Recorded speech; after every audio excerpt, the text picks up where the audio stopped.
नमस्कार जी, बहुत बहुत स्वागत है आप सभी का एबीपी स्पोर्ट्स लाइव में। मैं हूं श्रेया सिंह और मेरे साथ है मेरी सहयोगी Gulfisha Naqvi. India versus England day 3 आज खेला जाएगा, लेकिन इससे पहले डे 2 का थोड़ा प्रीव्यू कर लेते हैं।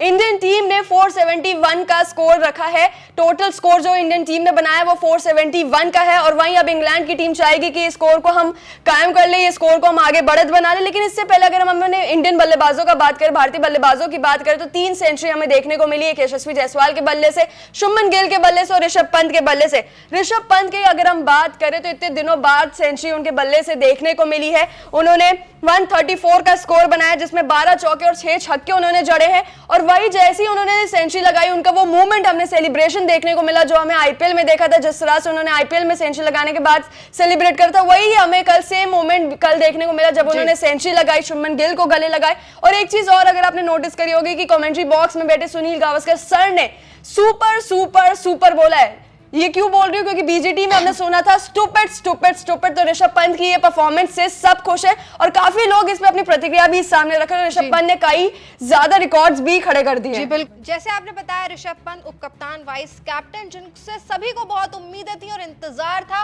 और वो अपने अंदाज और जिस फनी नेचर के हैं उस तरह से भी वो जाने जाते हैं। और उनकी सेंचुरी हुई 17 टेस्ट मैचेस के बाद ये अवसर हमें देखने को मिला जहां उन्होंने ये सेंचुरी बनाई, जहां उन्होंने एक बहुत बड़ा रिकॉर्ड भी कायम किया है। उन्होंने महेंद्र सिंह धोनी के रिकॉर्ड को तोड़ दिया है, जहां वो ऐसे विकेट कीपर हैं जिन्होंने 7 सेंचुरीज बना ली है। वहीं महेंद्र सिंह धोनी ने 6 सेंचुरीज बनाई थी। तो सेना कंट्रीज, जी बिल्कुल, सेना कंट्रीज में। तो अपने आप में ये बहुत बड़ा रिकॉर्ड है, दर्शाता है कि किस तरह से ऋषभ पंत ने बैटिंग करी और उन्होंने वापसी करी और बेहतरीन लय में जो टीम को दरकार थी, जो एक वाइस कैप्टन, जो लीडर डिमांड करता है और जो टीम डिमांड करती है, वो उन्होंने बखूबी करके दिखाया है। और साथ ही आपको बता दें कि किस तरह से जो है पूरी भारतीय टीम का जो बैटिंग रिकॉर्ड है वो भी अच्छा नहीं रहा। पूरे एक सेशन में डे 2 के 112 पे विकेट्स गिरती चली गई। लेकिन वहीं दूसरी छोर से जब बल्लेबाजी करने आए इंग्लैंड की टीम, तो सिर्फ और सिर्फ हमारा एक गेंदबाज खड़ा हुआ था, none other than Jasprit Bumrah, जो हमेशा अकेले लड़ते रहते हैं। जहां इससे पहले भी हमने देखा था ऑस्ट्रेलिया में वो अकेले लड़े थे, और आज भी जो टेस्ट मैच चल रहा है इंडिया वर्सेस इंग्लैंड लीड्स में हेडिंगले में, वो अकेले लड़ते दिखे, जहां उन्होंने 3 बहुत क्रूशल विकेट लिए, बेन डकेट, क्रॉली का और जो रूट का। और साथ ही आपको एक और बात बता दें, जसप्रीत बुमराह के एंड से जसप्रीत बुमराह ने एक रिकॉर्ड कायम किया है जहां उन्होंने 10वीं बार जो है जो रूट का विकेट लिया है। और ऐसा उनका साथ देने वाले थे पैट कमिंस, कप्तान ऑस्ट्रेलिया के, और जोश हेजलवुड, जिन्होंने ऐसा कारनामा किया है। तो यहाँ पे देखिए जसप्रीत बुमराह के एंड से उनका साथ किसी और का बॉलर का मिलना बहुत ज़्यादा ज़रूरी है। अकेले वो कितना करेंगे, क्योंकि अकेले ही वो हमें लड़ते हुए दिख रहे थे। और अभी भी आपको बता दें इंग्लैंड 63 रन फॉलो ऑन से दूर है, पूरी तरह से अभी भी पड़ला भारत का भारी है। आपने जसप्रीत बुमराह की बात करी तो एक और रिकॉर्ड मैं बता दूं कि सबसे ज्यादा विकेट लेने वाले वो एशियन बॉलर्स बन गए हैं सेना कंट्रीज में। उन्होंने 147 विकेट्स लिए। उनके बाद अब जो आते हैं वो वसीम अकरम है जिन्होंने 146 विकेट्स लिए। तो ये बहुत बड़ी बात हो गई जसप्रीत बुमराह की। और जसप्रीत बुमराह की आपने बात करी कि 3 बड़े विकेट लिए। आप एक और बात आपकी बात से मिलाती चलूं कि अनिल कुंबले का भी रिकॉर्ड को पीछे छोड़ा है, जिन्होंने 141 विकेट्स लिए थे। तो अपने आप में देखिए पूरी तरह से यहाँ पे रीढ़ की हड्डी की तरह जसप्रीत बुमराह इंडिया के लिए खड़े हैं। लेकिन वही सवाल आता है, व्हाई ओनली जसप्रीत बुमराह? इसी की मैं बात करने जा रही हूँ कि देखिए जसप्रीत बुमराह कल 3 विकेट लेके गए हैं। एक और विकेट वो ले सकते थे, हालांकि वो नो बॉल हो गई। लेकिन जसप्रीत बुमराह को जब वापस पवेलियन बुलाया गया तो वहां पे वो गौतम गंभीर से थोड़ी बहस करते हुए नजर आए। जो तस्वीरें वो सोशल मीडिया पे ज्यादा वायरल हो रही है, उसमें वो ये बात कर रहे होंगे कि मेरे अलावा कोई और गेंदबाज क्यों नहीं वहां विकेट ले रहा है। वहां मोहम्मद सिराज है, आपके पास प्रसिद्ध कृष्णा है, रविंद्र जडेजा है, वहां पे क्यों कोई विकेट लेके नहीं जा रहा है। शार्दुल ठाकुर को वहां बुलाया गया था, जसप्रीत बुमराह वापस गए थे। क्योंकि देखिए जसप्रीत बुमराह का ये गुस्सा होना लाजमी भी है। एक दिन में अगर आप किसी से 13-14 ओवर करवाएंगे तो वो बहुत ज्यादा प्रेशर हो जाएगा। हमने बीजीटी में देखा था, उनसे इतने सारे ओवर्स कराए जा रहे थे, जिसके बाद उन्हें इंजरी हो गई थी, वो इतने टूर्नामेंट्स मिस करते हुए। फिर अब यहाँ पे उन्होंने कम बैक करा टेस्ट में अपना इंग्लैंड टूर में, यहाँ पर भी उनसे इतने ज्यादा आप बॉलिंग कराएंगे तो ये अच्छा नहीं है। उन्हें वो अभी इंजरी से रिकवर हुए, इतना ज्यादा उन्हें प्रेशर नहीं दे सकते। तो उनके अलावा गेंदबाज क्यों नहीं काम कर रहे हैं, क्योंकि वो नाराज भी इसलिए हो रहे थे क्योंकि वो लीड कर रहे हैं। आपने श्रेया यहाँ पे गेंदबाजी की बात करी, जसप्रीत बुमराह की बात हो रही है, तो मैं वहीं आपको बता दूं इंग्लैंड ने इंडिया के जवाब में 209 रन बनाए थे 3 विकेट के नुकसान पे पहले सेशन में, जिसमें सिर्फ इतना ही नहीं कि जसप्रीत बुमराह अकेले हमें लड़ते हुए दिखे, फील्डर्स ने भी उनका साथ नहीं दिया। वहां पे देखिए जायसवाल ने कैच छोड़ा और जडेजा जो फील्डिंग एक्सपर्ट कहे जाते हैं उन्होंने भी कैच छोड़ा। बहुत ही खराब फील्डिंग का मुजाहरा हमें देखने को मिला। अब जडेजा ने कैच छोड़ा था यहाँ पे डकेट का, सिर्फ और सिर्फ 12 रन पे, जिन्होंने 62 रनों की क्रूशल पारी खेली। वहीं मैं बात करूं दूसरा कैच जो ओली पॉप का छूटा था वो जायसवाल ने छोड़ा था, जिसमें ओली पॉप ने, जैसा श्रेया ने आपको बताया, सेंचुरी बना दी। तो अपने आप में देखिए फील्डिंग भी हमें बहुत ज्यादा डिसअपॉइंटिंग इंडियन एंड से नजर आई, जिसमें एक तरफ तो बुमराह लड़ रहे थे, दूसरी तरफ फील्डिंग का साथ भी उन्हें नहीं मिल रहा था। अच्छी बल्लेबाजी शुरुआत हुई, 471 रन तक पहुंचे, लेकिन बाद में हमने देखा किस तरह से बल्लेबाज रहते चले गए। उसके बाद जिसके जवाब में इंग्लैंड आई और उन्होंने पहले सेशन में 209 पे 3 विकेट के नुकसान पे 209 रन बना लिए। वहां बहुत ज्यादा पुअर फील्डिंग भी हमें देखने को मिली और बॉलिंग भी सिर्फ और सिर्फ जसप्रीत बुमराह की तरफ से थी। तो ऑल इन ऑल हम लोग ये कहना चाहते हैं दोनों कि यहाँ पे अकेले बुमराह से काम नहीं चलेगा, वो भी इंसान है। और सोशल मीडिया पे जैसे श्रेया ने बताया उनका और गौतम गंभीर का डिस्कशन भी सोशल मीडिया पे वायरल हो रहा है। जाहिर तौर पर बात है कि भाई उन्हें दोबारा बुलाया गया क्योंकि वही इफेक्टिव थे। उन्होंने 3 जो है जैक क्रॉली, जो रूट और बेन डकेट का विकेट लिया, जो अपने आप में टर्निंग पॉइंट था।